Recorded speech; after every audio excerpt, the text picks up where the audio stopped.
આ ભીંડો ધોઈને મૂક્યો ને એટલે મારા બેન કે મમ્મી લાય હું તને ભીંડો લૂસી દઉં ને તું સુધારવા મળ. હા, રાંધવાનું તારે મોડું થઈ ગયું છે, તું જ્યારે એકલી કરી રે. અરે મેં ખુશીને કહી દીધું તારા રમવાના દિવસો છે એટલે તું રમ અને હું મસ્ત ની રસોઈ બનાવી નાખું. પછી તો હું આપણું ભીંડાનું શાક, બાજરાના રોટલા, હું વાર લાગે.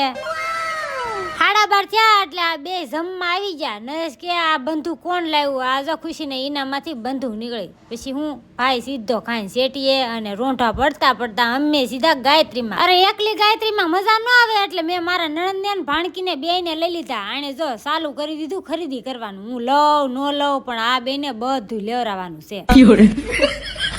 દુકાનમાં તમને 1500 માં મળે ને એવી પેર તમને 600 માં મળી જાય ને સીધા આવી ગયા અમે પોપડામાં. હા, મારે હાડીની ખરીદી કરવાની હતી કે નહીં? હા, બધાની કોમડટી કે તમે એક ને એક હાડી પહેરશો એટલે મારે 2 હાડી લેવાની હતી. પોપડામાં હાડીના કલર જોતા તો એવા ન મળ્યા એટલે સીધા ભરતનગરમાં આવી ગયા. સકુબેન કે તમે આ હાડી લઈ લો, મસ્ત લાગે છે. પછી તો હું 2 હાડી મારે લેવી પડી. અને આ મેં કી હાડી લીધી, કેવો કલર લીધો એનો ફૂલ વિડીયો વસંત બ્લોગમાં આવી ગયો છે. જલ્દીથી જઈને આટો મત લેજો. વિડીયો ગમે તો લાઈક છે ને સબસ્ક્રાઇબ.